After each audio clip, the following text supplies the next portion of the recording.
ਵਾਹਿਗੁਰੂ ਜੀ ਕਾ ਖਾਲਸਾ ਵਾਹਿਗੁਰੂ ਜੀ ਕੀ ਫਤਿਹ ਅਸਲਾਮ ਵਾਲੇਕਮ ਆਦਾਬ ਬਰਸ ਮੈਂ ਤੁਹਾਡੀ ਹੋਸਟ ਨੀਲਮ ਕੌਰ ਤੇ ਮੈਂ ਟੀਵੀ 84 ਦੇ ਸਾਰੇ ਦਰਸ਼ਕਾਂ ਤੇ ਸਰੋਤਿਆਂ ਦਾ ਦਿਲੀ ਸਵਾਗਤ ਕਰਦੀ ਹਾਂ ਪ੍ਰੋਗਰਾਮ ਸੱਚੋ ਸੱਚ ਵਿੱਚ ਜਿਹੜੇ ਇਸ ਪ੍ਰੋਗਰਾਮ ਨਾਲ ਦੇਸ਼ਾਂ ਵਿਦੇਸ਼ਾਂ ਤੋਂ ਜੁੜ ਚੁੱਕੇ ਨੇ ਖਾਲਿਸਤਾਨ ਅਫੇਅਰ ਸੈਂਟਰ ਦੇ ਸੰਚਾਲਕ ਡਾਕਟਰ ਅਮਰਜੀਤ ਸਿੰਘ ਜੀ ਸਾਨੇ ਤਰ੍ਹਾਂ ਸਾਡੇ ਨਾਲ ਸਕਾਈਪ ਰਾਹੀਂ ਇਸ ਟਾਈਮ ਜੁੜ ਚੁੱਕੇ ਨੇ ਆਓ ਉਹਨਾਂ ਨਾਲ ਗੱਲਬਾਤ ਕਰਕੇ ਅੱਜ ਦੇ ਅਹਿਮ ਇਸ਼ੂਜ਼ ਉੱਪਰ ਉਹਨਾਂ ਤੋਂ ਉਹਨਾਂ ਦਾ ਤਬਸਰਾ ਜਾਣਦੇ ਹਾਂ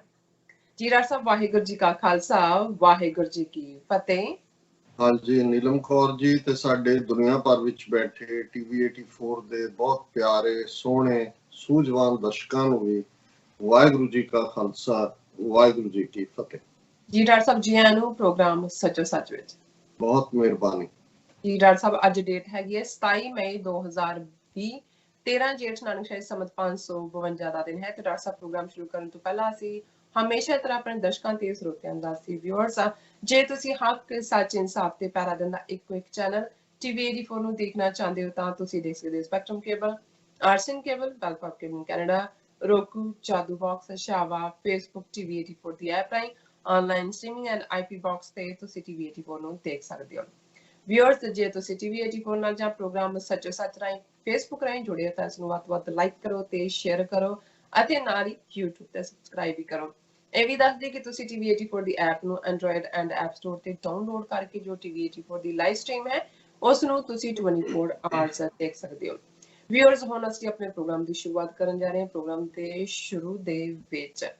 ਜਿਸ ਤਰ੍ਹਾਂ ਕਿ ਆਪਾਂ ਕੱਲ ਵਾਲਾ ਪ੍ਰੋਗਰਾਮ ਕੀਤਾ ਸੀ ਉਸ ਤੇ ਜੋ ਮੈਸੇਜ ਸਨ ਜਿਸ ਤਰ੍ਹਾਂ ਕਿ YouTube ਦੇ ਉੱਪਰ ਜਾਂ Facebook ਦੇ ਉੱਪਰ ਕਾਫੀ ਸਾਰੇ ਸਾਡੇ ਦਰਸ਼ਕਾਂ ਦੇ ਮੈਸੇਜ ਸਨ ਇਸ ਪ੍ਰੋਗਰਾਮ ਨੂੰ ਬੜਾ ਹੀ ਸਰਾਹਿਆ ਗਿਆ ਸਾਡੇ ਦਰਸ਼ਕਾਂ ਵੱਲੋਂ ਅਸੀਂ ਸਭ ਦਾ ਬਹੁਤ ਬਹੁਤ ਸ਼ੁਕਰੀਆ ਅਦਾ ਕਰਦੇ ਹਾਂ ਕਿ ਤੁਸੀਂ ਸਾਨੂੰ ਫੀਡਬੈਕ ਦਿੰਦੇ ਹੋ ਸੋ ਇਸ ਤਰ੍ਹਾਂ ਦਿੰਦੇ ਰਹਿਣਾ ਸੋ ਪ੍ਰੋਗਰਾਮ ਦੇ ਸ਼ੁਰੂ ਵਿੱਚ ਹਮੇਸ਼ਾ ਹੀ ਆਪਾਂ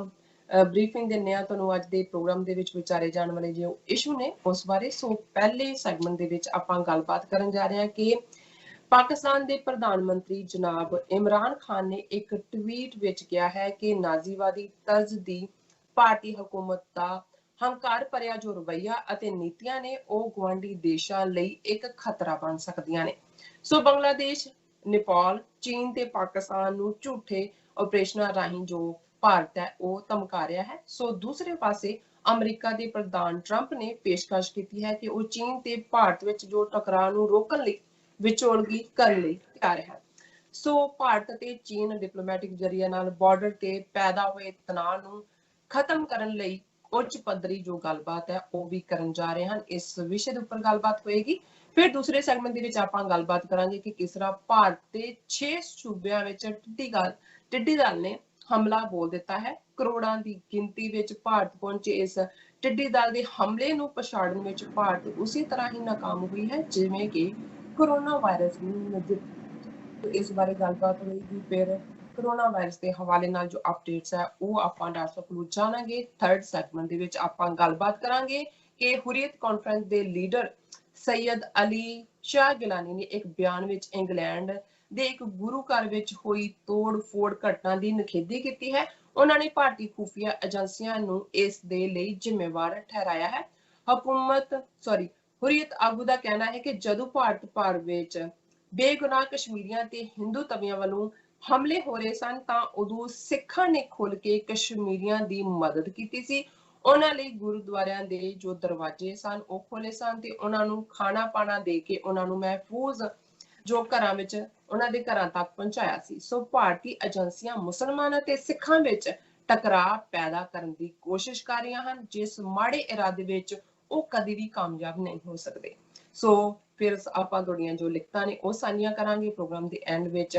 ਹਮੇਸ਼ਾ ਤਰ੍ਹਾਂ ਰੂਹ ਦੀ ਖਰਾਬ ਗੁਰਬਾਣੀ ਵਿਚਾਰਾਂ ਤੋਂ ਨਾਲ ਸ਼ੇਅਰ ਕੀਤੇ ਜਾਣਗੇ ਸੋ ਅਸੀਂ ਚਾਹਾਂਗੇ ਕਿ ਤੁਸੀਂ ਸਾਡੇ ਨਾਲ ਇਸੇ ਤਰ੍ਹਾਂ ਹੀ ਬਨੇ ਰਹਿਣਾ ਦੇਖਣ ਸੁਣ ਲਈ ਤੁਹਾਡਾ ਸਭ ਦਾ ਬਹੁਤ ਬਹੁਤ ਸ਼ੁਕਰੀਆ ਡਾਕਟਰ ਸਾਹਿਬ ਮੇਰੇ ਨਾਲ ਇਸ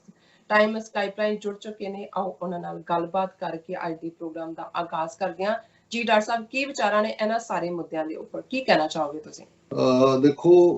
ਅੱਜ ਜਿਸ ਦਿਨ ਅਸੀਂ ਜਿਸ ਇਸ਼ੂ ਤੇ ਗੱਲ ਕਰ ਰਹੇ ਹਾਂ ਉਸ ਦਾ ਜਵਾਹਰ ਲਾਲ ਨਹਿਰੂ ਜਿਹੜਾ ਭਾਰਤ ਦਾ ਪ੍ਰਧਾਨ ਮੰਤਰੀ ਰਿਹਾ ਉਸ ਵੇਲੇ ਦੀਆਂ ਨੀਤੀਆਂ ਨਾਲ ਸੰਬੰਧ ਹੈ ਪਰ ਅੱਜ 27 ਮਈ ਦਾ ਉਹ ਦਿਨ ਹੈ ਜਿਸ ਦਿਨ ਨਹਿਰੂ ਇਸ ਦੁਨੀਆ ਤੋਂ ਰੁਖਸਤ ਹੋਏ 27 ਮਈ 1964 ਨੂੰ ਉਹਨਾਂ ਦੀ ਮੌਤ ਹੋਈ ਔਰ ਅੱਜ 56 ਸਾਲ ਇਸ ਨੂੰ ਪੂਰੇ ਹੋ ਗਏ ਨੇ। ਔਰ ਇਹ ਉਹੀ ਪੀਰੀਅਡ ਹੈ, ਜੇ ਅਸੀਂ 64 ਤੋਂ 2 ਸਾਲ ਪਹਿਲਾਂ ਦੀ ਗੱਲ ਕਰੀਏ towards the end of the year 1962 ਦੀ, ਔਰ ਜਿਵੇਂ ਨਹਿਰੂ ਨੇ ਬੜੇ ਹੰਕਾਰ ਭਰੇ ਅੰਦਾਜ਼ ਦੇ ਵਿੱਚ ਆਪਣੇ ਕਜ਼ਨ ਜਿਹੜਾ ਕਿ ਨਾਰਥ ਈਸਟ ਦੇ ਵਿੱਚ ਉਸ ਵੇਲੇ ਲੈਫਟੀਨੈਂਟ ਜਨਰਲ ਸੀ ਕਰਿਆਪਾ, ਉਹਨੂੰ ਇਹ ਹੁਕਮ ਦਿੱਤਾ ਸੀ ਕਿ ਥਰੋ ਦੈਮ ਆਊਟ। ਚੀਨ ਦੇ ਨਾਲ ਲੱਗਦੀ ਜਿਹੜੀ ਸਰਹੱਦ ਹੈ ਭਾਰਤ ਦੀ, ਜਿਹੜੀ ਕਦੇ ਵੀ ਪ੍ਰੋਪਰਲੀ ਡਿਫਾਈਨ ਨਹੀਂ ਹੋਈ, ਕਿਉਂਕਿ ਇਸ ਗੱਲ ਦਾ ਧਿਆਨ ਰਹੇ ਕਿ ਦੁਨੀਆ ਦੇ ਵਿੱਚ ਬਹੁਤ ਸਾਰੀਆਂ ਥਾਵਾਂ ਤੇ ਜਿਹੜੇ ਝਗੜੇ ਨੇ, ਜਿਹੜੇ ਪਿਛਲੇ 70-72 ਸਾਲ ਤੋਂ ਅਸੀਂ ਟਕਰਾਅ ਦੇਖ ਰਹੇ ਹਾਂ, ਇਹ ਮੈਪ ਮੇਕਿੰਗ, ਇਸ ਨੂੰ ਅੰਗਰੇਜ਼ੀ ਵਾਲੇ ਮੈਪ ਮੇਕਿੰਗ ਮਿਸਚਿਫ ਕਹਿੰਦੇ ਨੇ, ਕਿ ਨਕਸ਼ੇ ਬਣਾਉਣ ਵਾਲਿਆਂ ਦੀ ਸ਼ਰਾਰਤ। ਸੋ ਉਹ ਨਕਸ਼ੇ ਬ੍ਰਿਟਿਸ਼ ਕਲੋਨੀਅਲਸ ਨੇ ਬਣਾਏ, ਜਿਹੜੀਆਂ ਕਾਲੋਨੀਜ਼ ਉਹਨਾਂ ਨੇ ਆਕੂਪਾਈ ਕੀਤੀਆਂ ਹੋਈਆਂ ਸੀ। ਔਰ ਸੈਕੰਡ ਵਰਲਡ ਵਾਰ ਦੇ ਐਂਡ ਤੋਂ ਅਗਲੇ 10 ਸਾਲ ਦੇ ਵਿੱਚ 64 ਦੇ ਲਗਭਗ ਦੇਸ਼ ਜਿਹੜੇ ਨੇ ਉਹ ਆਪਣੇ ਅੰਡਰੀ ਹੋਣ ਦੇ ਵਿੱਚ ਆਏ, ਜਿਨ੍ਹਾਂ ਨੂੰ ਅੰਗਰੇਜ਼ਾਂ ਨੇ ਕੋਲੋਨਾਈਜ਼ ਕੀਤਾ ਹੋਇਆ ਸੀ। ਇਵੇਂ ਉਹਨਾਂ ਉਸ ਪੀਰੀਅਡ 'ਚ ਵੀ ਔਰ ਉਸ ਤੋਂ ਬਾਅਦ ਵੀ ਉਹ ਫ੍ਰੈਂਚ ਕਾਲੋਨੀਜ਼ ਹੋਣ, ਪੋਰਟੁਗੀਜ਼ ਹੋਣ, ਸਪੈਨਿਸ਼ ਹੋਣ, ਨਾਰਵੀਜੀਅਨਸ ਦੇ ਹੋਏ ਜਾਂ ਡੱਚ ਕਬਜ਼ੇ ਵਾਲੀਆਂ ਕਾਲੋਨੀਜ਼, ਸਪੈਨਿਸ਼, ਇਹ ਸਾਰਿਆਂ ਨੇ ਜਿਸ ਅੰਦਾਜ਼ ਦੇ ਵਿੱਚ ਨਿਕਲਣ ਵੇਲੇ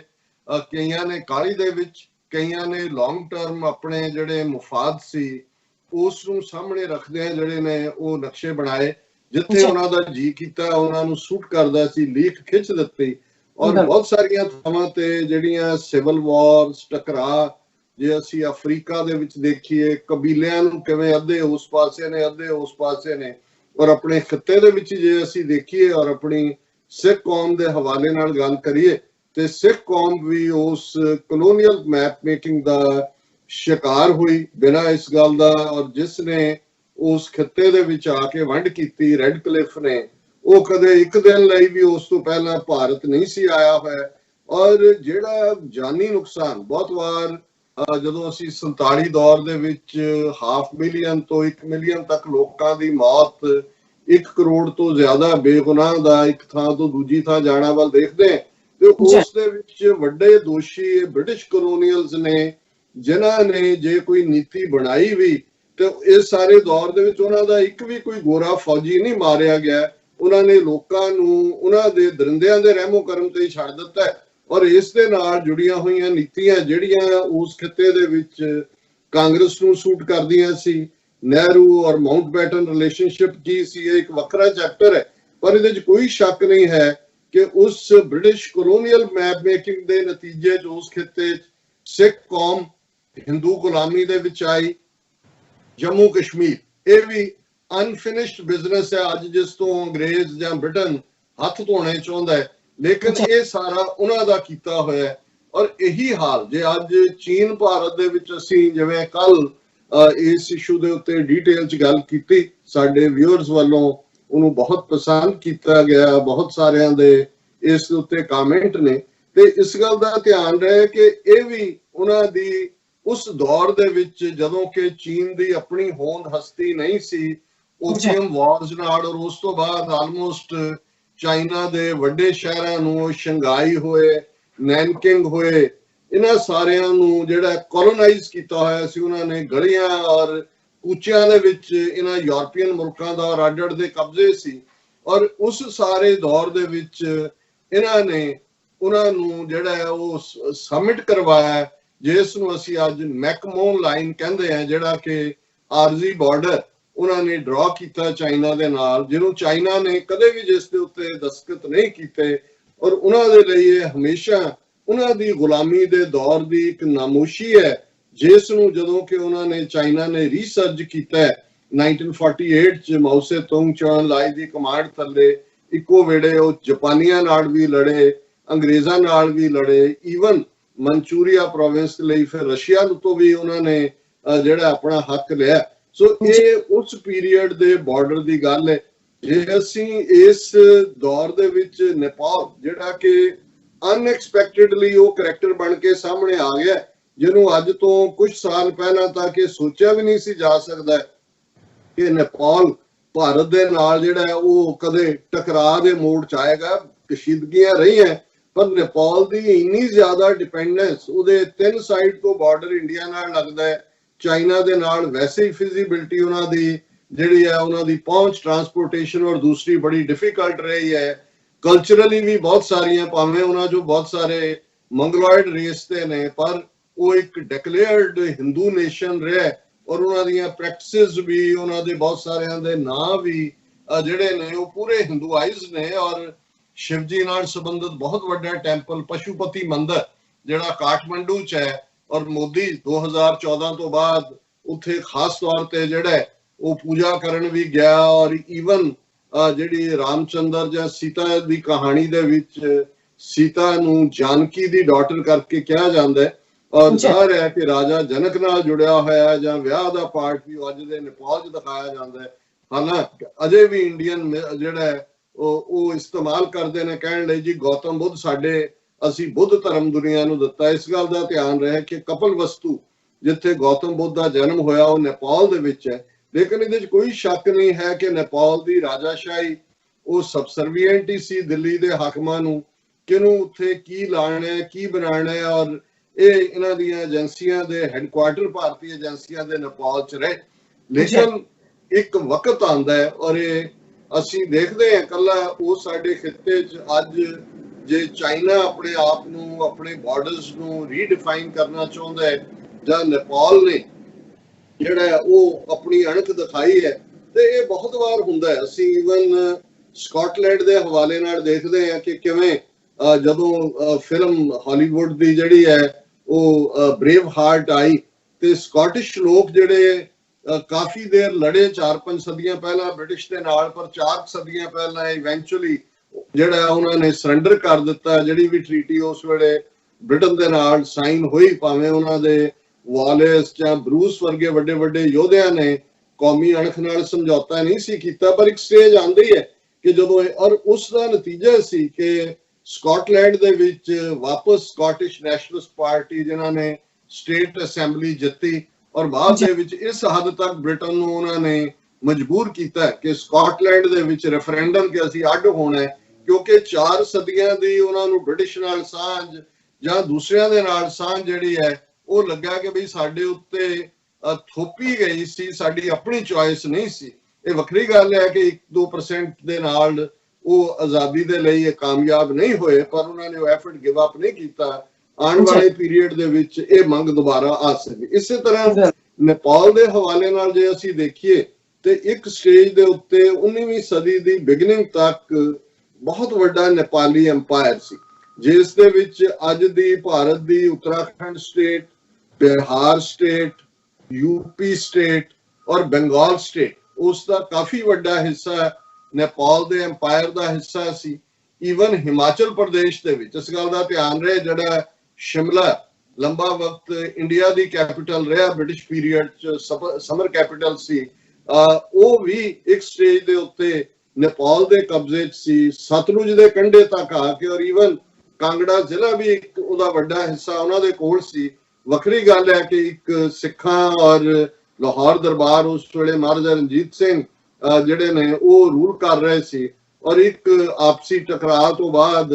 ਜਿਹੜਾ ਉਹਨਾਂ ਨੇ ਅਮਰ ਸਿੰਘ ਥਾਪਾ, ਉਹਨਾਂ ਦਾ ਬਹੁਤ ਵੱਡਾ ਜਰਨੈਲ ਸੀ, ਉਹਨਾਂ ਨੇ ਕਾਂਗੜਾ ਕਿਲੇ ਦਾ ਫਿਰ ਗੋਰਖਿਆਂ ਨੇ ਘੇਰਾ ਚੁੱਕ ਲਿਆ। ਔਰ ਇਸ ਤਰੀਕੇ ਨਾਲ ਕਾਂਗੜਾ ਜ਼ਿਲ੍ਹਾ ਜਿਹਦੇ ਚ ਉਸ ਵੇਲੇ ਦਾ ਕੁੱਲੂ, ਲਾਹੌਲ ਸਪੀਤੀ, ਰੋਹਤਾਂਗ ਪਾਸ ਜਿਸ ਦਾ ਬਾਰਡਰ ਤਿੱਬਤ ਚੀਨ ਨਾਲ ਲੱਗਦਾ ਹੈ, ਇਹ ਖਾਲਸਾ ਰਾਜ ਦਾ ਹਿੱਸਾ ਬਣਿਆ। ਪਰ ਇੰਨੀ ਵਿਸ਼ਾਲ ਸਲਤਨਤ ਜਿਹੜੀ ਨੇਪਾਲ ਦੀ ਸੀ, ਜਿਸ ਦੇ ਵਿੱਚ ਅਜੋਕਾ ਸਾਰੇ ਦਾ ਸਾਰਾ ਗੜਵਾਲ ਦਾ ਰੀਜਨ, ਜਿਸ ਦੇ ਵਿੱਚ ਕੁਮਾਊਂ ਵੀ ਹੈ, ਟੀਰੀ ਗੜਵਾਲ ਵੀ ਹੈ, ਇਹ ਸਾਰੇ ਨੇਪਾਲ ਦਾ ਹਿੱਸਾ ਸੀ। ਫਿਰ ਅੰਗਰੇਜ਼ਾਂ ਦੇ ਨਾਲ ਉਹਨਾਂ ਦੀ ਜੰਗ ਹੋਈ ਔਰ ਜ਼ਾਹਰ ਹੈ ਕਿ ਉਹ ਲੂਜ਼ਰ ਸਨ, ਔਰ ਅੰਗਰੇਜ਼ਾਂ ਨੇ ਜਿਵੇਂ ਫਿਰ ਪੰਜਾਬ ਦੇ ਨਾਲ ਕੀਤਾ 1849 ਦੇ ਵਿੱਚ, ਉਸ ਤੋਂ ਪਹਿਲਾਂ 1816 ਦੇ ਵਿੱਚ ਜਿਹੜੀ ਟ੍ਰੀਟੀ ਨੇਪਾਲ ਦੇ ਉਸ ਵੇਲੇ ਦੇ ਰੂਲਰਸ ਦੇ ਨਾਲ ਸਾਈਨ ਕੀਤੀ ਗਈ, ਉਹਦੇ ਥੱਲੇ ਬਹੁਤ ਸਾਰਾ ਇਲਾਕਾ ਜਿਹੜਾ ਉਹਨਾਂ ਦਾ ਮੈਦਾਨੀ ਇਲਾਕਾ ਸੀ, ਖਾਸ ਤੌਰ ਤੇ ਜਿਹੜਾ ਅੱਜ ਭਾਰਤ ਦੇ ਜਿਹਨਾਂ ਸੂਬਿਆਂ ਦਾ ਮੈਂ ਜ਼ਿਕਰ ਕੀਤਾ ਉਹਨਾਂ ਦਾ, ਔਰ ਜਿੱਥੇ ਮਾਧਵੀ ਮੂਲ ਦੇ ਲੋਕ ਨੇ, ਇਹ ਕੁਝ ਇੱਧਰ ਰਹਿ ਗਏ, ਉਹਨਾਂ ਦੇ ਮਾਧਵੀ ਟ੍ਰਾਈਬ ਕੁਝ ਨੇਪਾਲ ਦਾ ਅੱਜ ਵੀ ਹਿੱਸਾ ਨੇ। ਔਰ ਇਹ ਨੇਪਾਲ ਨੇ ਬੇਸ਼ੱਕ ਉਹਨੂੰ ਲੂਜ਼ ਕੀਤਾ, ਔਰ ਉਹਦੇ ਚ ਕਾਫੀ ਹਿੱਸਾ ਅਸਾਮ ਦਾ ਵੀ ਜਿਹੜਾ ਜਿਹਦੇ ਵਿੱਚ ਬਾਅਦ ਦੇ ਵਿੱਚ ਤੇਲ ਨਿਕਲਿਆ ਔਰ ਅੰਗਰੇਜ਼ਾਂ ਨੇ ਉਹਦੀ ਅਲੱਗ ਏਜੰਸੀ ਏਰੀਆ ਬਣਾਇਆ ਔਰ ਬਾਅਦ ਦੇ ਵਿੱਚ ਭਾਰਤ ਨੇ ਉਹਨੂੰ 7 ਸਟੇਟਾਂ ਦੇ ਵਿੱਚ ਵੰਡ ਕੇ, ਜਿਹਨੂੰ 7 ਸਿਸਟਰਸ ਕਿਹਾ ਜਾਂਦਾ ਹੈ, ਕੰਟਰੋਲ ਕਰਨਾ ਚਾਹਿਆ। ਪਰ ਇਹ ਵੀ ਸਾਰਾ ਕਿਸੇ ਵੇਲੇ ਨੇਪਾਲ ਦੇ ਜਿਹੜਾ ਉਸ ਦਾ ਹੀ ਹਿੱਸਾ ਸੀ। ਹੁਣ ਜ਼ਾਹਰ ਹੈ ਕਿ ਜਦੋਂ ਤੁਸੀਂ ਤੁਹਾਡੇ ਨਾਲ ਮੌਜੂਦਾ ਦੌਰ 'ਚ ਧੱਕਾ ਹੁੰਦਾ ਹੈ ਤੇ ਫਿਰ ਤੁਹਾਡੇ ਪੁਰਾਣੇ ਜ਼ਖਮ ਵੀ ਰਿਸਣ ਲੱਗ ਪੈਂਦੇ ਨੇ। ਸੋ ਜਦੋਂ ਨੇਪਾਲ ਦੇ ਨਾਲ 2015 ਦੇ ਵੇਲੇ, ਉਸ ਤੋਂ ਪਹਿਲਾਂ ਰਾਜੀਵ ਗਾਂਧੀ ਨੇ ਵੀ ਜਦੋਂ 1985-86 ਪੀਰੀਅਡ 'ਚ ਪਹਿਲਾ ਇਕਨੋਮਿਕਲ ਬਲੌਕੇਡ ਰਾਜੀਵ ਗਾਂਧੀ ਨੇ ਕੀਤਾ, ਉਹ ਥੋੜਾ ਟਾਈਮ ਰਿਹਾ, ਇਸ ਲਈ ਨੇਪਾਲੀਆਂ ਨੇ ਭੁੱਲ ਭੁਲਾ ਕੇ ਫਿਰ ਨਵਾਂ ਦੌਰ ਸ਼ੁਰੂ ਕੀਤਾ। ਔਰ ਫਿਰ ਅਸੀਂ ਦੇਖਦੇ ਹਾਂ ਕਿ ਜਦੋਂ ਨੇਪਾਲ ਦੇ ਵਿੱਚ ਰਾਜਾਸ਼ਾਹੀ ਖਤਮ ਕੀਤੀ ਔਰ ਰੈਵੋਲੂਸ਼ਨਰੀਜ਼ ਨੇ ਆਪਣੀ ਹਕੂਮਤ ਬਣਾਈ ਔਰ ਨਵਾਂ ਕਨਸਟੀਟਿਊਸ਼ਨ ਦੀ ਗੱਲ ਤੁਰੀ ਤੇ ਆਰਐਸਐਸ ਨੇ, ਮੋਦੀ ਹਕੂਮਤ ਨੇ ਸਿੱਧੇ ਤੌਰ ਤੇ ਇੰਟਰਫੀਅਰ ਕਰਨ ਦੀ ਕੋਸ਼ਿਸ਼ ਕੀਤੀ, ਕਿਉਂਕਿ ਉਹ ਹਿੰਦੂ ਧਰਮ ਜਿਹੜਾ ਨੇਪਾਲ ਦੇ ਕਨਸਟੀਟਿਊਸ਼ਨ 'ਚ ਉਸ ਤੋਂ ਪਹਿਲਾਂ ਰਾਜਾਸ਼ਾਹੀ ਵੇਲੇ ਸਰਕਾਰੀ ਧਰਮ ਸੀ, ਉਹ ਨਹੀਂ ਸੀ ਚਾਹੁੰਦੇ। ਔਰ ਆਰਐਸਐਸ ਦੀ ਇੰਟਰਫੀਅਰੈਂਸ ਜਿਹੜੀ ਹੈ ਇਸ ਹੱਦ ਤੱਕ ਹੋਈ ਕਿ ਅਰਥਕੁਏਕ ਦੇ ਵੇਲੇ ਭਾਰਤੀ ਏਜੰਸੀਆਂ ਨੇ ਉੱਥੇ ਆਪਣੇ ਟਿਕਾਣੇ ਬਣਾਉਣੇ ਚਾਹੇ ਔਰ ਵਿਦਨ 24 ਆਵਰਸ ਨੇਪਾਲ ਨੇ ਕੱਢ ਦਿੱਤਾ ਹੈ ਕਿ ਇੱਥੋਂ ਨਿਕਲੋ। ਔਰ ਬਾਅਦ ਦੇ ਵਿੱਚ ਅਸੀਂ ਦੇਖਦੇ ਹਾਂ ਕਿ ਕਿਵੇਂ ਕਿੰਨੇ ਮਹੀਨੇ ਅਰਥਕੁਏਕ ਦੀ ਇੱਕ ਆਪਣੀ ਤਕਲੀਫ ਸੀ, ਇਹਨਾਂ ਨੇ ਲਾਕਡਾਊਨ ਕਰਕੇ ਨੇਪਾਲੀਆਂ, ਜਦੋਂ ਕਿ ਈਵਨ ਦਵਾਈਆਂ ਤੱਕ ਵੀ ਉਹਨਾਂ ਦੇ ਬੱਚਿਆਂ ਨੂੰ, ਬਿਮਾਰਾਂ ਨੂੰ ਮੁਹੱਈਆ ਨਹੀਂ ਸੀ, ਉਹਨਾਂ ਨੂੰ ਤਕਲੀਫ ਦੇ ਵਿੱਚ ਸੁੱਟਿਆ। ਸੋ ਜ਼ਾਹਰ ਹੈ ਕਿ ਜੇ ਨੇਪਾਲ ਇੱਕ ਹਿੰਦੂ ਨੇਸ਼ਨ ਲੰਬਾ ਵਕਤ 250 ਸਾਲ ਹੁੰਦਿਆਂ ਹੋਇਆਂ ਵੀ ਚੀਨ ਦੇ ਤਰਫ ਝੁਕਿਆ ਤੇ ਇਹਦੇ ਲਈ ਭਾਰਤ ਜ਼ਿੰਮੇਵਾਰ ਹੈ। ਔਰ ਹੁਣ ਕਿਉਂਕਿ ਜਿਉਂ-ਜਿਉਂ ਭਾਰਤ ਦਾ ਔਰ ਹਿੰਦੂ ਤਵੀਆਂ ਦਾ ਧੱਕਾ, ਉਹਨਾਂ ਦੀ ਇੰਟਰਫੀਅਰੈਂਸ, ਔਰ ਇਸ ਨੂੰ ਨੇਪਾਲ ਦੇ ਅਖਬਾਰ ਕਹਿ ਚੁੱਕੇ ਨੇ ਕਿ ਕਾਠਮੰਡੂ ਬੇਸ ਜਿਹੜਾ ਇਹਨਾਂ ਦੀ ਐਮਬੈਸੀ ਹੈ ਇੰਡੀਆ ਦੀ, ਉਹ ਕਾਫੀ ਇੰਟਰਫੀਅਰ ਕਰਦੀ ਹੈ ਤੇ ਉਹ ਨੇਪਾਲ ਨੂੰ ਹੋਰ ਵੀ ਇਰਕ ਕਰਦਾ ਹੈ। ਔਰ ਜ਼ਾਹਰ ਹੈ ਕਿ ਚਾਈਨਾ ਵੀ, ਜੇ ਹੁਣ ਭਾਰਤ ਨੇ ਹਾਈਬ੍ਰਿਡ ਵਾਰ ਦਾ ਹਿੱਸਾ ਬਣਨ ਦਾ ਫੈਸਲਾ ਕੀਤਾ ਤੇ ਚਾਈਨਾ ਨੇ ਵੀ ਫਿਰ ਨੇਪਾਲ ਨੂੰ ਸ਼ਿੰਗਾਰ ਕੇ ਜਿਹੜਾ ਉਹ ਇਹਨਾਂ ਦੇ ਬਰਾਬਰ ਲਿਆ ਕੇ ਖੜਾ ਕੀਤਾ। ਔਰ ਇਸ 'ਚ ਕੋਈ ਸ਼ੱਕ ਨਹੀਂ ਹੈ ਕਿ ਇਹ ਜਿਹੜਾ ਕਰੰਟ ਪੀਰੀਅਡ ਜਿਹਦੇ 'ਚ ਉਹ ਲਿਪੂ ਲੇਖ ਹੋਏ, ਕਾਲਾ ਪਾਣੀ ਹੋਏ, ਉਸ ਮੁੱਦੇ ਤੇ ਨੇਪਾਲ ਨੇ ਐਗਰੈਸਿਵਨੈਸ ਦਿਖਾਈ ਹੈ। ਹਾਲਾਂਕਿ ਉਹ ਈਵਨ ਕਨਸਟੀਟਿਊਸ਼ਨ 'ਚ ਅਮੈਂਡਮੈਂਟ ਕਰਕੇ ਆਪਣੇ ਮਿਲਟਰੀ ਜਿਹੜੇ ਉਹਨਾਂ ਦਾ ਆਰਮਸ ਕੋਡ ਹੁੰਦਾ ਹੈ ਔਰ ਦੂਸਰਾ ਉਹਦੇ 'ਚ ਵੀ ਉਸ ਨਕਸ਼ੇ 'ਚ ਵੀ ਦਿਖਾਣਾ ਚਾਹੁੰਦੇ ਸੀ, ਪਰ ਕਨਸਟੀਟਿਊਸ਼ਨ 'ਚ ਅਮੈਂਡਮੈਂਟ ਕਰਨ ਦੇ ਲਈ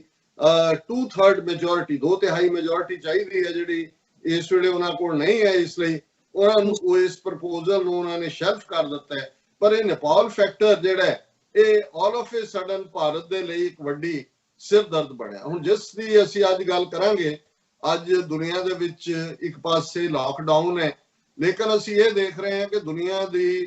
ਪੋਲਿਟਿਕਸ ਵੀ ਇਸ ਵੇਲੇ ਟਵਿੱਟਰ ਰਾਹੀਂ ਚੱਲ ਰਹੀ ਹੈ। ਹਾਲਾਂਕਿ ਪ੍ਰੈਜ਼ੀਡੈਂਟ ਟਰੰਪ ਜਦੋਂ ਲਗਭਗ 4 ਸਾਲ ਪਹਿਲਾਂ ਪ੍ਰੈਜ਼ੀਡੈਂਟ ਬਣੇ ਤੇ ਉਹਨਾਂ ਨੇ ਟਵਿੱਟਰ ਰਾਹੀਂ ਸਾਰੀ ਆਪਣੀ ਕਾਰਗੁਜ਼ਾਰੀ ਦਿਖਾਉਣ ਦਾ ਲਿਆ। ਨਤੀਜੇ ਦੇ ਤੌਰ ਤੇ ਕਾਫੀ ਵੱਡਾ ਉਹਨਾਂ ਦੇ ਟਵਿੱਟਰ ਫਾਲੋਅਰ ਵੀ ਨੇ ਔਰ ਹੁਣ ਕੋਈ ਬਰੀਫਿੰਗਸ ਜਾਂ ਦੂਸਰੀਆਂ ਤੇ ਬਹੁਤਾ ਕਾਊਂਟ ਨਹੀਂ ਕੀਤਾ ਜਾਂਦਾ। ਪ੍ਰੈਜ਼ੀਡੈਂਟ ਟਰੰਪ ਸਵੇਰੇ ਉੱਠ ਕੇ ਜੋ ਲਿਖਦੇ ਨੇ ਉਹੀ ਉਸ ਦਿਨ ਦੀ ਚਰਚਾ ਦਾ ਵਿਸ਼ਾ ਹੁੰਦਾ ਹੈ। ਦੇਖੋ ਦੇਖੀ ਮੋਦੀ ਨੇ ਵੀ,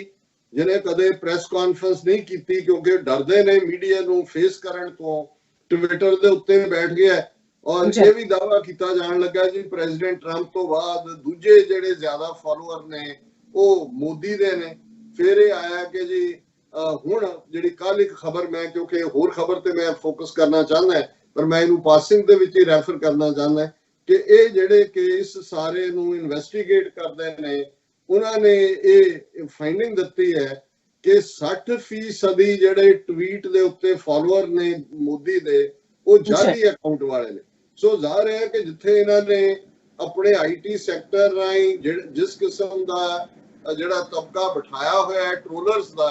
ਈਵਨ 60% ਜਿਹੜੇ ਮੋਦੀ ਦਾ ਟਵੀਟ ਦੇ ਉੱਤੇ ਜਿਹੜੇ ਉਹਨਾਂ ਦੇ ਫਾਲੋਅਰ ਨੇ ਉਹ ਜਾਲੀ ਕੰਮ ਹੈ। ਸੋ ਇਹਦਾ ਨਾ ਹੀ ਮੈਂ ਸਮਝਦਾ ਕਿ ਆਉਣ ਵਾਲੇ ਪੀਰੀਅਡ 'ਚ ਜਦੋਂ ਇਹਨੂੰ ਡਿਸਕ੍ਰਾਈਬ ਕੀਤਾ ਜਾਏਗਾ ਇਸ ਦੌਰ ਨੂੰ ਤਾਂ ਇਹਨੂੰ ਜਾਲੀ ਸਰਕਾਰ ਕਿਹਾ ਜਾਏਗਾ, ਕਿਉਂਕਿ ਸਭ ਕੁਝ ਜਾਲੀ, ਝੂਠ ਔਰ ਮਕਾਰ ਦੇ ਉੱਤੇ। ਹੁਣ ਦੂਸਰੇ ਪਾਸੇ ਜਿਹੜੀ ਗੱਲ ਇਸ ਵੇਲੇ ਦੁਨੀਆ ਭਰ ਦੇ ਵਿੱਚ ਖਾਸ ਆਮ ਤੌਰ ਤੇ ਔਰ ਸਾਡੇ ਖਿੱਤੇ ਦੇ ਐਕਸਪਰਟਸ ਜਾਂ ਮੀਡੀਆ ਖਾਸ ਤੌਰ ਤੇ ਜ਼ਿਕਰ ਹੈ, ਉਹ 2 ਟਵੀਟਸ ਦਾ। ਇੱਕ ਪ੍ਰੈਜ਼ੀਡੈਂਟ ਟਰੰਪ ਦੀ ਟਵੀਟ ਹੈ और एक पाकिस्तान के प्राइम मिनिस्टर इमरान खान की ट्वीट है। ज़ाहिर है कि इमरान खान भी ਜਿਹੜੇ ਨੇ ਉਹ ਵਕਤਨ ਬਾ ਵਕਤਨ ਜਿਹੜੀ ਹੈ ਆਪਣੀ ਪਾਲਿਸੀ ਜਿੱਥੇ ਉਹ ਮੀਡੀਆ ਨਾਲ ਵੀ ਗੱਲ ਕਰਦੇ ਨੇ डायरेक्टली 1 to 1 और ਉਹਦੇ 'ਚ ਕੋਈ ਸ਼ੱਕ ਨਹੀਂ ਹੈ ਕਿ ਉਹ ਮੀਡੀਆ ਨੂੰ ਫੇਸ ਕਰਨ ਤੋਂ ਘਬਰਾਉਂਦੇ ਨਹੀਂ ਨੇ। ਹਾਂ, ਕਈ ਵਾਰ ਥੋੜੀ ਬਹੁਤ ਐਮਬੈਰਸਮੈਂਟ ਵੀ ਹੁੰਦੀ ਹੈ ਕਈ ਮੌਕਿਆਂ ਤੇ ਜਦੋਂ ਕਿ ਤੁਹਾਡੀ ਉਨੀ ਐਫੀਸ਼ੀਐਂਟ ਟੀਮ ਨਾ ਹੋਏ ਜਿਹਨੇ ਪ੍ਰੋਪਰਲੀ ਬਰੀਫਿੰਗ ਤਿਆਰ ਕੀਤੀ ਹੋਏ, ਪਰ ਕਿਉਂਕਿ ਉਹਨਾਂ ਦੀ ਆਪਣੀ ਨੀਅਤ ਜਿਹੜੀ ਹੈ ਉਹ ਸਾਫ਼ ਹੈ ਔਰ ਉਹ ਟਰਾਂਸਪੇਰੈਂਸੀ 'ਚ ਯਕੀਨ ਰੱਖਦੇ ਨੇ, ਇਸ ਕਰਕੇ ਉਹ ਮੀਡੀਆ ਨੂੰ ਵੀ ਡਾਇਰੈਕਟਲੀ ਫੇਸ ਕਰਦੇ ਨੇ। ਪਰ ਅੱਜ ਅਸੀਂ ਇਹ ਗੱਲ ਕਰਾਂਗੇ ਕਿ ਇਹ ਜਿਹੜਾ ਚਾਈਨਾ ਭਾਰਤ ਟਕਰਾਅ ਹੈ ਜਿਹਦੇ 'ਚ ਜ਼ਾਹਰ ਹੈ ਕਿ ਬਾਰਡਰ ਦੇ ਉੱਤੇ ਇਹਨਾਂ ਦਾ ਆਪਣਾ ਵੀ ਹੁਣ ਮੰਨਣਾ ਹੈ ਕਿ ਇਹ ਘੁਸਪੈਠ ਨਹੀਂ ਹੈ, ਇੰਟਰੂਜਨ ਨਹੀਂ ਹੈ, ਇਹ ਲਗਭਗ 4 ਤੋਂ 5 ਕਿਲੋਮੀਟਰ ਅੰਦਰ ਆ ਕੇ ਚਾਈਨਾ ਨੇ ਆਪਣਾ ਬੇਸ ਬਣਾ ਲਿਆ ਹੈ। ਉਹ ਮੋਰਚੇ ਖੋਦ ਰਹੇ ਨੇ, ਬੰਕਰਸ ਬਣਾ ਰਹੇ ਨੇ, 100 ਤੋਂ ਜ਼ਿਆਦਾ ਟੈਂਟ ਲੱਗੇ ਹੋਏ ਨੇ, ਹੈਵੀ ਮਸ਼ੀਨਰੀ ਆਰਟਿਲਰੀ ਜਿਹੜੀ ਹੈ ਉੱਥੇ ਮੌਜੂਦ ਹੈ। ਔਰ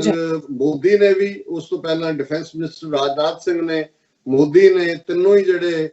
ਫੌਜੀ ਚੀਫ ਨੇ ਨੇਵਲ ਔਰ 에ਅਰ ਫੋਰਸ ਔਰ ਇਨਫੈਂਟਰੀ, ਉਹਨਾਂ ਦੇ ਨਾਲ ਵੀ ਮੁਲਾਕਾਤ ਕੀਤੀ ਹੈ। ਡੋਕਲਾਮ ਦੇ ਮੌਕੇ ਜਿਹੜੀ ਉਹਨਾਂ ਦੀ ਟੀਮ ਸੀ ਉਹ ਵਾਪਸ ਇਨ ਪਲੇਸ ਹੈ। ਉਹਨਾਂ ਦਾ foreign minister Jai Shankar silent diplomacy ਵੀ ਚੱਲ ਰਹੀ ਹੈ। ਚੀਨ ਨੇ ਵੀ ਜਿਹੜਾ ਇੱਕ ਵਾਰ ਆਪਣਾ ਕਰਾਰੇ ਹੱਥ ਦਿਖਾ ਕੇ ਤੇ ਹੁਣ ਇਹੀ ਕਿਹਾ ਜੀ ਗੱਲਬਾਤ ਸ਼ਾਂਤਮਈ ਦੇ ਨਾਲ ਹੀ ਹੱਲ ਹੋਣੀ ਚਾਹੀਦੀ ਹੈ। ਔਰ ਇਸ ਦੇ ਲਈ ਹਾਈ ਲੈਵਲ ਦੇ ਉੱਤੇ ਜਿਹਨੂੰ ਕਹਿੰਦੇ ਨੇ ਕਿ ਬਿਹਾਈਂਡ ਦਾ ਕਰਟਨ ਡਿਪਲੋਮੈਟਿਕ ਨੈਗੋਸ਼ੀਏਸ਼ਨਸ ਵੀ ਚੱਲ ਰਹੀਆਂ ਨੇ। ਹੋ ਸਕਦਾ ਹੈ ਇਹ ਜਿਹੜਾ ਕੋਈ ਲੰਬੀ ਗੱਲ ਵੱਲ ਨਾ ਜਾਏ, ਸੈਟਲ ਵੀ ਹੋ ਜਾਏ, ਲੇਕਿਨ ਚਾਈਨਾ ਨੇ ਇਸ ਮੌਕੇ ਦੇ ਉੱਤੇ ਈਵਨ ਉਹ ਟੈਰੀਟਰੀ ਵੀ ਜਿਹਦੇ ਤੇ ਉਹਨਾਂ ਦਾ ਪਹਿਲਾਂ ਦਾਅਵਾ ਨਹੀਂ ਸੀ, ਉਹਨਾਂ ਨੇ ਉਸ ਖਿੱਤੇ ਦੇ ਵਿੱਚ ਆਪਣੀ ਟੈਰੀਟਰੀ ਤਾਂ ਜਿੱਤੇ ਦਾਅਵਾ ਸੀ ਉਹ ਤਾਂ ਲਈ ਹੈ ਔਰ ਉਸ ਨੂੰ ਅੱਗੇ ਆ ਕੇ ਵੀ ਉਹਨਾਂ ਨੇ 4 ਜਾਂ 5 ਕਿਲੋਮੀਟਰ ਅੰਦਰ ਆ ਕੇ ਉਹਨਾਂ ਨੇ ਇੰਡੀਅਨ ਪੋਜੀਸ਼ਨ ਦੇ ਉੱਤੇ ਵੀ ਆਪਣਾ ਉਹ ਪਾਰਟ ਬਣਾਇਆ। ਔਰ ਮੈਂ ਜਦੋਂ ਨਹਿਰੂ ਦੀ ਗੱਲ ਕੀਤੀ ਤੇ ਜ਼ਾਹਿਰ ਹੈ ਕਿ ਜਦੋਂ ਇਹ ਉਸ ਪੀਰੀਅਡ 'ਚ 62 ਤੋਂ ਪਹਿਲਾਂ ਦੇ ਉਸ ਦੌਰ ਦੇ ਵਿੱਚ ਪਾਰਲੀਮੈਂਟ ਦੇ ਵਿੱਚ ਡਿਬੇਟ ਹੋ ਰਹੀ ਹੈ। ਸਰ ਕਪੂਰ ਸਿੰਘ ਜਿਹੜੇ ਲੁਧਿਆਣਾ ਤੋਂ ਮੈਂਬਰ ਪਾਰਲੀਮੈਂਟ ਸਨ, ਉਹਨਾਂ ਦੀ ਉਸ ਦੌਰ ਦੇ ਵਿੱਚ ਸਪੀਚ ਵੀ ਜਦੋਂ ਚਾਈਨਾ ਨੇ ਤਿੱਬਤ ਤਾਂ 1959 ਦੇ ਵਿੱਚ ਲੈ ਲਿਆ ਸੀ, ਔਰ ਉਸ ਐਗਰੈਸ਼ਨ ਦੇ ਵੇਲੇ ਕਿਵੇਂ ਭਾਰਤ ਦੀ ਨਮੋਸ਼ੀ ਹੋਈ, ਕਿਵੇਂ ਦੁਮਦੁਮਾ ਕੇ ਇਹਨਾਂ ਦੇ ਜਰਨੈਲ ਵੀ ਉੱਥੋਂ ਦੌੜੇ ਔਰ ਨਹਿਰੂ ਨੇ ਆਪਣੀ ਬੇਬਸੀ ਦਿਖਾਈ ਔਰ ਫਿਰ ਜਸਟੀਫਾਈ ਕਰਨ ਦੇ ਲਈ ਅਕਸਾਈ ਚਿੰਨ, ਕਿਉਂਕਿ ਇਹਨਾਂ ਦਿਨਾਂ 'ਚ ਖਬਰਾਂ 'ਚ ਅਕਸਾਈ ਚਿੰਨ, ਲੱਦਾਖ, ਔਰ ਉਹਦਾ ਜ਼ਿਕਰ ਜਦੋਂ ਪਾਰਲੀਮੈਂਟ 'ਚ ਹੋਇਆ ਤੇ ਉਹਨੇ ਨਹਿਰੂ ਨੇ ਕਿਹਾ ਕਿ ਜੀ ਉੱਥੇ ਤਾਂ ਅਕਸਾਈ ਚਿੰਨ ਦਾ ਕੀ ਹੈ ਕਿ ਉਹ ਉੱਥੇ ਤਾਂ ਇੱਕ ਘਾਹ ਦਾ ਜਿਹੜਾ ਹੈ ਇੱਕ ਬੂਟਾ ਵੀ ਨਹੀਂ ਉੱਗਦਾ ਹੈ, ਉਹਦਾ ਬਲੇਡ ਆਫ ਗ੍ਰਾਸ। ਉਹਨੇ ਕਿਹਾ ਕਿ ਵੀ that is such a barren desert on such a height that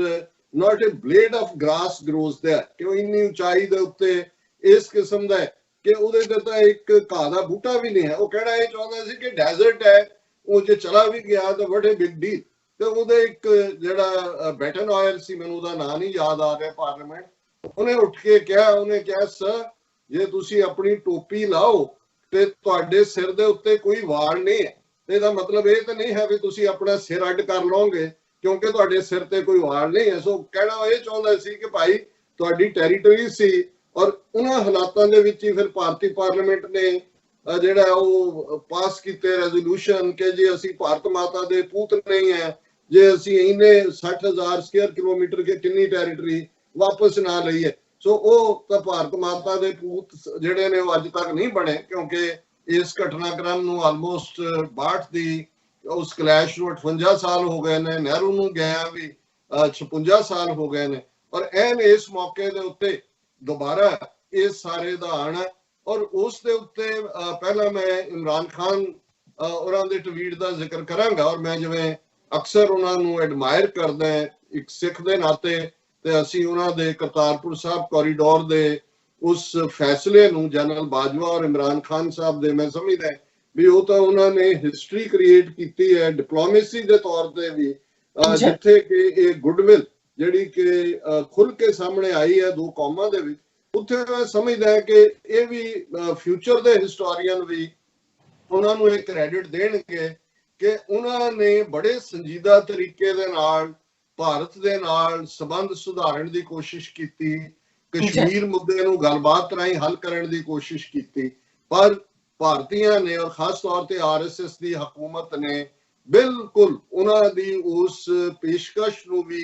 ਜਾਂ ਉਹਨਾਂ ਦੀ ਪਹੁੰਚ ਨੂੰ ਵੀ ਇੱਕ ਕਮਜ਼ੋਰੀ ਸਮਝਿਆ ਔਰ ਜੋ ਕੁਛ ਇਹਨਾਂ ਨੇ ਆਈਨੀ ਗੁੰਡਾਗਰਦੀ 5 ਅਗਸਤ 2019 ਨੂੰ ਕੀਤੀ ਔਰ ਉਸ ਤੋਂ ਬਾਅਦ ਜੰਮੂ ਕਸ਼ਮੀਰ ਦੇ ਵਿੱਚ ਕੀ ਚੱਲ ਰਿਹਾ ਉਸ ਦਾ ਜ਼ਿਕਰ ਅਸੀਂ ਕਰਦੇ। ਪਰ ਇਸ ਸਾਰੇ ਦੌਰੇ 'ਚ ਜਦੋਂ ਕਿ ਚੀਨ ਔਰ ਭਾਰਤ ਦੇ ਵਿੱਚ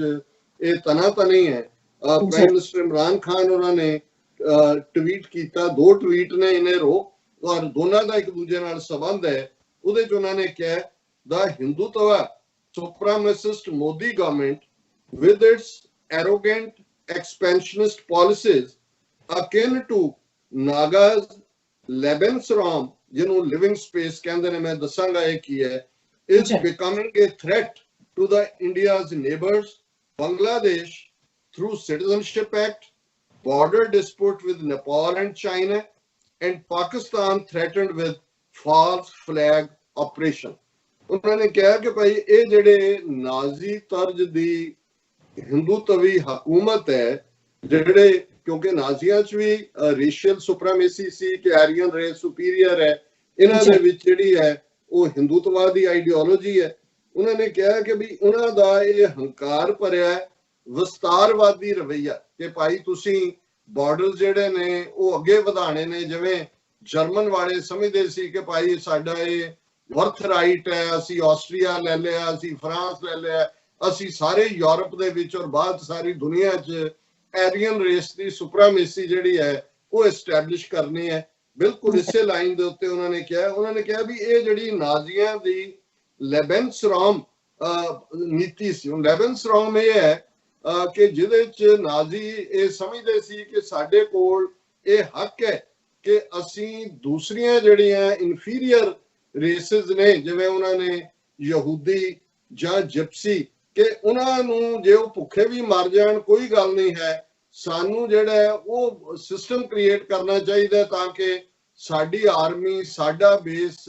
ਮਜ਼ਬੂਤ ਰਹੇ, ਦੂਸਰੇ ਜੇ ਮਰਦੇ ਨੇ ਤਾਂ ਮਰਨ ਦਿਓ। ਔਰ ਇਹਦੇ 2 ਇਹਦੇ ਪਾਰਟ ਸੀ, military conquest and racial policy. ਔਰ ਜ਼ਾਹਿਰ ਹੈ ਕਿ ਇਹਦੇ ਥੱਲੇ ਉਹਨਾਂ ਨੇ ਘੈਟੋ ਬਣਾਏ, ਇਹਦੇ ਥੱਲੇ ਜਿਹੜੀ ਮਾਸ ਸਕੇਲ ਜਿਹੜੀ ਐਕਸਟਰਮੀਨੇਸ਼ਨ ਯਹੂਦੀਆਂ ਦੀ, ਜਿਪਸੀਆਂ ਦੀ, ਫਿਜ਼ੀਕਲੀ ਹੈਂਡੀਕੈਪ ਕੀਤਾ। ਸੋ ਇਹ ਵੀ ਭਾਰਤ ਦੇ ਹਿੰਦੂਤਵੀ ਜਦੋਂ 200 ਮਿਲੀਅਨ ਮੁਸਲਮਾਨਾਂ ਨੂੰ, 30 ਮਿਲੀਅਨ ਸਿੱਖਾਂ ਨੂੰ, 30 ਮਿਲੀਅਨ ਦੇ ਲਗਭਗ ਈਸਾਈਆਂ ਨੂੰ ਜਾਂ 100 ਮਿਲੀਅਨ ਤੋਂ ਜ਼ਿਆਦਾ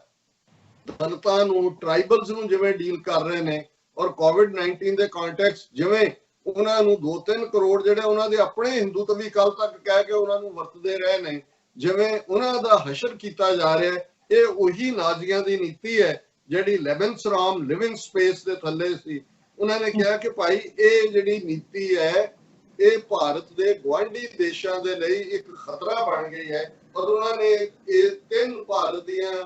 ਜਿਹੜੀਆਂ ਲੈਪਸਿਸ ਦੀ ਗੱਲ ਕੀਤੀ, ਬੰਗਲਾਦੇਸ਼ ਥਰੂ ਸਿਟੀਜ਼ਨਸ਼ਿਪ ਐਕਟ। ਹੁਣ ਜ਼ਾਹਿਰ ਹੈ ਕਿ ਜਿਹੜਾ CAA ਹੈ ਉਹਦੇ 'ਚ ਮੈਜੋਰਿਟੀ ਉਹ ਬੰਗਾਲੀ ਮੁਸਲਮਾਨ ਨੇ ਜਾਂ ਉਹਨਾਂ 'ਚ ਕੁਝ ਹਿੰਦੂ ਵੀ ਨੇ ਜਿਨ੍ਹਾਂ ਨੂੰ ਉਹ ਡਿਪਰਾਈਵ ਕਰਨਾ ਚਾਹੁੰਦੇ ਨੇ, ਜਿਹੜੇ ਬਣੇ ਵੀ ਹੋਏ ਨੇ ਇੱਥੋਂ ਦੇ ਸਿਟੀਜ਼ਨ ਆ ਕੇ 70 ਸਾਲ ਤੋਂ ਅਸਾਮ 'ਚ ਰਹਿੰਦੇ ਨੇ। ਉਹਨਾਂ ਨੇ ਕਿਹਾ ਵੀ ਇਹ ਜਿਹੜੀ ਨਾਜ਼ੀਆਂ ਵਾਲੀ ਨੀਤੀ ਹੈ ਉਹ ਬੰਗਲਾਦੇਸ਼ ਨੂੰ CAA ਦੇ ਨਾਲ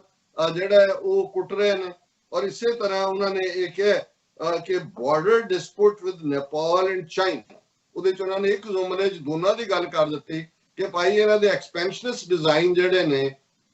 ਨੇਪਾਲ ਔਰ ਚਾਈਨਾ ਦੇ ਨਾਲ ਜਿਹੜਾ ਉਹ ਬਾਰਡਰ ਦਾ ਝਗੜਾ ਖੜਾ ਕਰਕੇ, and Pakistan threatened with false flag operation. ਹੁਣ ਜ਼ਾਹਿਰ ਹੈ ਕਿ ਪੁਲਵਾਮਾ ਦਾ ਹਮਲਾ ਜਿਹੜਾ ਇਹਨਾਂ ਦਾ ਆਪਣਾ ਖੁਦ ਏਜੰਸੀਆਂ ਦਾ ਕੰਮ ਸੀ, ਉਹਦੀ ਆੜ 'ਚ ਬਾਲਾਕੋਟ ਦੇ ਵਿੱਚ ਇਹਨਾਂ ਦੀ ਜਿਹੜਾ ਹਵਾਈ ਅਟੈਕ, ਇਹਨੂੰ ਫਾਲਸ ਫਲੈਗ ਕਹਿੰਦੇ ਨੇ। ਔਰ ਆਉਣ ਵਾਲੇ ਪੀਰੀਅਡ 'ਚ ਵੀ ਅਸੀਂ ਜਿਵੇਂ ਦੇਖ ਰਹੇ ਹਾਂ ਇਹ ਕਿਉਂਕਿ ਫੇਲ ਹੋਏ ਨੇ ਹਰ ਫਰੰਟ ਤੇ, ਕੋਈ ਨਾ ਕੋਈ ਫਾਲਸ ਫਲੈਗ ਆਪਰੇਸ਼ਨ ਰਾਹੀਂ ਇਹ ਪਾਕਿਸਤਾਨ ਦੇ ਉੱਤੇ ਵੀ ਜਿਹੜਾ ਉਹ ਹਮਲਾ ਦੁਬਾਰਾ ਕਰਨ ਦੀ ਲਾਈਨ ਰੱਖ ਸਕਦੇ ਨੇ। ਉਹਦਾ ਅੰਜਾਮ ਕੀ ਹੋਏਗਾ ਇਹ ਤਾਂ ਮੇਰਾ ਖਿਆਲ ਹੈ ਫਿਰ ਇਹਨਾਂ ਨੂੰ ਅਜੇ ਤੱਕ ਸ਼ਾਇਦ ਸਮਝ ਨਾ ਹੋਏ। ਔਰ ਇਸ ਟਵੀਟ ਦੇ ਨਾਲ ਹੀ ਇਮਰਾਨ ਖਾਨ ਉਹਨਾਂ ਦੀ ਦੂਸਰੀ ਟਵੀਟ ਹੈ, all this after illegal annexation of Indian occupied Kashmir, a war crime under 4th Geneva Convention, and laying claim to Azad Jammu and Kashmir. I have always mentioned the fascist Modi government is not only a threat to India's minorities by relegating them to second-class citizen status, but also threat to regional peace. ਉਹਨਾਂ ਨੇ ਕਿਹਾ ਵੀ ਆ ਜਿਹੜੇ ਉਹਨਾਂ ਦੇ design ਨੇ ਉਹਨਾਂ ਨੇ ਇਹ ਸਾਰੇ ਹੁਣ ਅੱਗੇ ਤੋਰੇ ਨੇ। ਉਸ ਤੋਂ ਪਹਿਲਾਂ ਉਹਨਾਂ ਨੇ ਮਕਬੂਜ਼ਾ ਕਸ਼ਮੀਰ ਨੂੰ ਗੈਰ ਕਾਨੂੰਨੀ ਤਰੀਕੇ ਦੇ ਨਾਲ ਆਪਣੇ ਜਜ਼ਬ ਕੀਤਾ, ਜਿਹੜਾ ਕਿ ਵਾਰ ਕ੍ਰਾਈਮ ਹੈ। ਚੌਥੀ ਜਿਹੜੀ ਜਨੀਵਾ ਕਨਵੈਨਸ਼ਨ ਦੇ ਥੱਲੇ ਜ਼ਾਹਰ ਹੈ ਯੂਐਨ ਸਿਕਿਉਰਿਟੀ ਕੌਂਸਲ ਦਾ ਇਸ਼ੂ, ਯੂਐਨ ਅਬਜ਼ਰਵਰ ਅਜੇ ਵੀ ਉੱਥੇ ਬੈਠੇ ਹੋਏ ਨੇ ਔਰ ਇਹ ਸੱਚਮੁੱਚ ਵਾਰ ਕ੍ਰਾਈਮ ਹੈ। ਨਾਲ ਦੇ ਨਾਲ ਉਹਨਾਂ ਨੇ ਕਿਹਾ ਕਿ ਈਵਨ ਹੁਣ ਇਹਨਾਂ ਦਾ ਆਜ਼ਾਦ ਜੰਮੂ ਕਸ਼ਮੀਰ ਤੇ ਦਾਅਵਾ ਕਰਨਾ ਇਹ ਵੀ ਵਾਇਓਲੇਸ਼ਨ ਹੈ ਜਨੀਵਾ ਕਨਵੈਨਸ਼ਨ ਦੀ ਔਰ ਜੰਗ ਨੂੰ ਸੱਦਾ ਦੇਣਾ। I have always mentioned the fascist Modi government is not only a threat to India's minority, और बड़ी articulate तरीके दे नाल उन्होंने भारत दियां अकलीतां घट गिणतियां दे लई भी आवाज बुलंद कीती कि ये जड़ियां मोदी दियां और ये नाजीवादी तरस दी हुकूमत दियां नीतियां ने ये सिर्फ भारत दियां अकलीतां लई ही एक खतरा नहीं ने कि इस राही उन्होंने उन्हां अकलीतां नूं दूसरे दर्जे दे शहरी बना दिता है, but also threat to regional peace कि ਇਹ ਜਿਹੜੇ ਨੇ ਇਸ ਖਿੱਤੇ ਦੀ ਸ਼ਾਂਤੀ ਜਾਂ ਅਮਨ ਦੇ ਲਈ ਵੀ ਖਤਰਾ ਨੇ। ਔਰ ਮੈਂ ਸਮਝਦਾ ਕਿ ਬੜਾ ਕੁਝ ਜੁਮਲਿਆਂ ਦੇ ਵਿੱਚ ਉਹਨਾਂ ਨੇ ਪੋਜੀਸ਼ਨ ਨੂੰ ਆਰਟੀਕੂਲੇਟ ਕੀਤੇ ਔਰ ਇਹ ਹੁਣ ਜ਼ਾਹਰ ਹੈ ਭਾਰਤ ਨੇ ਅਮਰੀਕਾ ਤੱਕ ਪਹੁੰਚ ਕੀਤੀ ਹੈ ਜਾਂ ਪ੍ਰੈਜ਼ੀਡੈਂਟ ਟਰੰਪ ਨੇ ਖੁਦ ਇਨੀਸ਼ੀਏਟ ਕੀਤਾ ਹੈ, ਕਿਉਂਕਿ ਭਾਰਤੀ ਘਬਰਾਏ ਹੋਏ ਨੇ। ਉਹਨਾਂ ਦਾ ਮੀਡੀਆ ਜੋ ਮਰਜ਼ੀ ਕਹੇ ਲੇਕਿਨ ਨਜ਼ਰ ਆ ਰਿਹਾ ਤੁਸੀਂ ਉਹਨਾਂ ਦੀਆਂ ਈਵਨ ਜਦੋਂ ਮੀਟਿੰਗਸ ਦੇ ਵਿੱਚੋਂ ਬਾਹਰ ਆਉਂਦੇ ਅੰਦਰ ਆਉਂਦੇ ਵੀ ਦੇਖ ਰਹੇ ਹੋ ਕਿ ਅੱਗੇ ਤਾਂ ਕਹਿੰਦੇ ਸੀ ਜੀ ਕਿ ਵੀ ਹਮ ਜੋ ਹੈ ਉਹ ਘੁਸ ਕੇ ਮਾरेंगे, हमने घुस के मारा, ਤੇ ਹੁਣ ਉਹ ਜਿਹੜੇ ਉਹਨਾਂ ਦੇ ਉਹਨਾਂ ਨੂੰ ਚੈਲੰਜ ਕਰਨ ਵਾਲਿਆਂ ਨੇ ਉਹ ਕਹਿ ਰਹੇ ਨੇ ਕਿ ਭਈ ਅਬ ਘੁਸ ਕੇ ਮਾਰ ਖਾਏ ਕਿ ਭਈ ਉਹ ਘੁਸਾਏ ਨੇ ਕੁੱਟ ਖਾਓ। ਹੁਣ ਉਹਨਾਂ ਨੂੰ ਪਤਾ ਨਹੀਂ ਲੱਗ ਰਿਹਾ ਔਰ ਮੈਨੂੰ ਲੱਗਦਾ ਹੈ ਵੀ ਉਹਨਾਂ ਨੇ ਭਾਰਤ ਨੇ ਹੀ ਅਪਰੋਚ ਕੀਤਾ ਹੋਏਗਾ। ਔਰ ਪ੍ਰੈਜ਼ੀਡੈਂਟ ਟਰੰਪ ਨੇ ਜਿਹੜੀ ਅੱਜ ਇਸ ਦੇ ਉੱਤੇ ਟਵੀਟ ਕੀਤੀ ਹੈ ਉਹਦੇ ਚ ਉਹਨਾਂ ਨੇ ਕਿਹਾ we have informed both India and China that US is ready, willing and able to mediate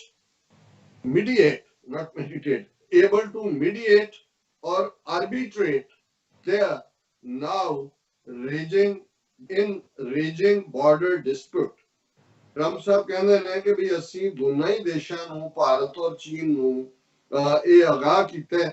ਕਿ ਅਮਰੀਕਾ ਇਸ ਗੱਲ ਲਈ ਤਿਆਰ ਹੈ, ਰੈਡੀ ਹੈ, ਵਿਲਿੰਗ, ਸਾਡੀ ਮਰਜ਼ੀ ਹੈ ਔਰ ਸਾਡੇ ਚ ਕਾਬਲੀਅਤ ਵੀ ਹੈ ਕਿ ਅਸੀਂ ਇਸ ਦੇ ਵਿੱਚ ਵਿਚੋਲਗੀ ਔਰ ਜਿਹਨੂੰ ਜਿਹੜਾ ਆਰਬਿਟ੍ਰੇਸ਼ਨ ਵੀ ਵਿਚੋਲਗੀ ਹੁੰਦੀ ਹੈ ਕਿ ਜਿਹਦਾ ਡਿਸੀਜਨ ਬਾਈਂਡਿੰਗ ਹੁੰਦਾ ਉਹਦੇ ਤੇ ਕਿਸੇ ਦੇ ਅੱਗੇ ਅਪੀਲ ਨਹੀਂ ਹੋ ਸਕਦੀ। ਔਰ ਇਹ ਉਹਨਾਂ ਨੇ ਕਿਹਾ ਕਿ they are now raging border dispute। ਜ਼ਾਹਰ ਹੈ ਰੇਜ ਲਫ਼ਜ਼ ਦਾ ਮਤਲਬ ਹੈ ਕਿ ਪੂਰੇ ਗੁੱਸੇ ਦੇ ਵਿੱਚ ਜੋ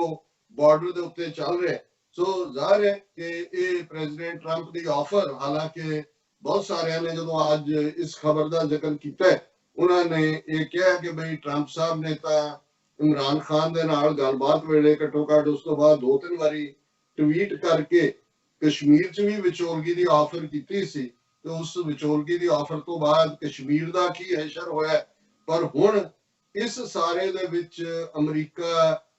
ਕੀ ਮੈਸੇਜ ਦੇਣਾ ਚਾਹੁੰਦਾ ਹੈ? ਜ਼ਾਹਰ ਹੈ ਕਿ ਇੱਕ ਤਾਂ ਵੱਡੇ ਭਰਾ ਦਾ ਉਹ ਦੱਸਣਾ ਚਾਹੁੰਦਾ ਹੈ ਕਿ ਭਾਈ ਤੁਸੀਂ ਛੋਟੇ ਚੀਨ ਤੇ ਭਾਰਤ ਨਾ ਲੜੋ, ਤੁਸੀਂ ਵੱਡਾ ਭਰਾ ਤੁਹਾਡਾ ਸਮਝੌਤਾ ਕਰਵਾ ਦਿੰਦਾ। ਔਰ ਅਜੇ ਤੱਕ ਕਿਉਂਕਿ ਅੱਜ ਦੀ ਟਵੀਟ ਹੀ ਹੈ, ਕੋਈ ਅਸੀਂ ਚਾਈਨਾ ਜਾਂ ਭਾਰਤ ਦਾ ਆਫੀਸ਼ੀਅਲ ਰਿਐਕਸ਼ਨ ਨਹੀਂ ਦੇਖਿਆ ਕਿਉਂਕਿ ਕਸ਼ਮੀਰ ਦੇ ਮੁੱਦੇ ਤੇ ਤਾਂ ਇੱਕਦਮ ਮੋਦੀ ਔਰ ਫੋਰਨ ਆਫਿਸ ਉਹਨਾਂ ਦਾ ਚੀਕਾਂ ਮਾਰਨ ਲੱਗ ਜਾਂਦਾ ਸੀ ਨਾਲ ਦੀ ਨਾਲ ਕਿ ਜੀ ਇਹ ਬਾਈਲੇਟਰਲ ਹੈ, ਸ਼ਿਮਲਾ ਐਗਰੀਮੈਂਟ ਦੇ ਥੱਲੇ ਅਸੀਂ ਆਪਸ ਕਰਾਂਗੇ ਔਰ ਕਿਸੇ ਦੀ ਸਾਨੂੰ ਨਹੀਂ ਇੱਕ ਥਰਡ ਪਾਰਟੀ ਅਸੀਂ ਇੰਟਰਵੈਂਸ਼ਨ ਨਹੀਂ ਚਾਹੁੰਦੇ। ਪਰ ਹੁਣ ਕਾਫੀ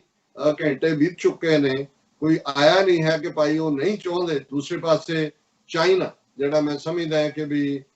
ਇਸ ਸਾਰੇ ਨੂੰ ਉਹ ਦੇਖ ਰਹੇ ਨੇ ਕਿ ਕਿਵੇਂ ਉਹਨਾਂ ਨੇ ਕਿਸ ਡਾਇਰੈਕਸ਼ਨ 'ਚ, ਉਹ ਵੀ ਕੋਈ ਚਾਈਨਾ ਦਾ ਇੰਟਰਸਟ ਨਹੀਂ ਹੈ ਕਿ ਉਹ ਇਸ ਝਗੜੇ ਨੂੰ ਵਧਾਏ ਔਰ ਇਹਦੇ ਜਿਵੇਂ ਅਸੀਂ ਕੱਲ ਵੀ ਜ਼ਿਕਰ ਕੀਤਾ ਸੀ ਕਿ ਮੋਸਟ ਲਾਈਕਲੀ ਇਹ ਪ੍ਰੋਵੋਕੇਸ਼ਨ ਵੀ ਭਾਰਤ ਵੱਲੋਂ ਹੋਈ ਹੈ, ਜਿਸ ਕਿਸਮ ਦੇ 3-4 ਫੈਕਟਰ, ਉਹ ਤਾਈਵਾਨ ਦਾ ਮੁੱਦਾ ਹੋਏ, ਉਹ ਵਰਲਡ ਹੈਲਥ ਆਰਗੇਨਾਈਜੇਸ਼ਨ ਦਾ ਮੁੱਦਾ ਹੋਏ, ਔਰ ਉਸ ਨਾਲ ਜੁੜਿਆ ਹੋਇਆ ਇਹਨਾਂ ਦਾ ਆਪਣੀ ਦਿਲਵਦੀ ਹੋਏ ਨੇਪਾਲ ਦਾ ਨਕਸ਼ਾ ਦਿਖਾ ਕੇ ਉਸ ਦੇ ਵਿੱਚ ਇਲਾਕੇ ਨੂੰ ਦਿਖਾਣਾ, ਇਹ ਵੀ ਇੱਕ ਪ੍ਰੋਵੋਕੇਸ਼ਨ ਦਾ ਪਾਰਟ। ਔਰ ਇਸ ਦੇ ਨਾਲ ਨਾਲ ਜਿਹੜੀਆਂ ਹੋਰ ਘਟਨਾਵਾਂ ਵੀ ਮੌਕੇ ਦੇ ਉੱਤੇ ਡਾਇਰੈਕਟ ਇਨਵੈਸਟਮੈਂਟ ਦੇ ਵਿੱਚ ਚਾਈਨਾ ਤੇ ਪਾਬੰਦੀ ਲਾ ਦੇਣਾ ਕਿ ਭਾਈ ਚਾਈਨਾ, ਪਾਕਿਸਤਾਨ ਔਰ ਬੰਗਲਾਦੇਸ਼ ਤੇ ਜੇ ਕੋਈ ਇਨਵੈਸਟਰ ਉਹਨਾਂ ਦੀ ਡਾਇਰੈਕਟ ਇਨਵੈਸਟਮੈਂਟ ਸਕੀਮਸ ਕਰਨਾ ਚਾਹੁੰਦੇ ਨੇ ਤੇ ਗਵਰਨਮੈਂਟ ਦੀ ਪਰਮਿਸ਼ਨ ਲੋੜੀਂਦੀ ਹੈ। ਸੋ ਇਹ ਸਾਰੇ ਜਿਹੜੇ ਨੇ ਇਹਨੂੰ ਤੁਸੀਂ ਪ੍ਰੋਵੋਕੇਟਿਵ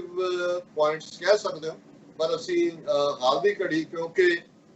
ਭਾਰਤ ਔਰ ਚੀਨ ਦਾ ਇਸ ਦੇ ਉੱਤੇ ਪ੍ਰੈਜ਼ੀਡੈਂਟ ਟਰੰਪ ਦੀ ਮੀਡੀਏਸ਼ਨ ਆਰਬਿਟ੍ਰੇਸ਼ਨ ਦੀ ਆਫਰ ਦੇ ਉੱਤੇ ਕੁਝ ਦੇਖਿਆ ਨਹੀਂ ਹੈ, ਤੇ ਜਦੋਂ ਕੁਝ ਡੀਟੇਲ ਆਏਗੀ ਤੇ ਇਸ ਤੇ ਅਸੀਂ ਡਿਫਰੈਂਟ ਐਸਪੈਕਟਸ ਉੱਤੇ ਫਿਰ ਅੱਗੋਂ ਗੱਲਬਾਤ ਕਰਾਂਗੇ। ਜੀ ਡਾਕਟਰ ਸਾਹਿਬ, ਤੁਹਾਡਾ ਬਹੁਤ ਬਹੁਤ ਸ਼ੁਕਰੀਆ ਇੱਥੇ ਲੈਣੇ ਅਪਡੇਟ। ਵਿਊਅਰਸ ਤੁਸੀਂ ਇਸੇ ਤਰ੍ਹਾਂ ਹੀ ਜੁੜੇ ਰਹਿਣਾ, ਮਿਲਦੇ ਹਾਂ ਆਫਟਰ ਦਿਸ ਸ਼ਾਰਟ ਬ੍ਰੇਕ।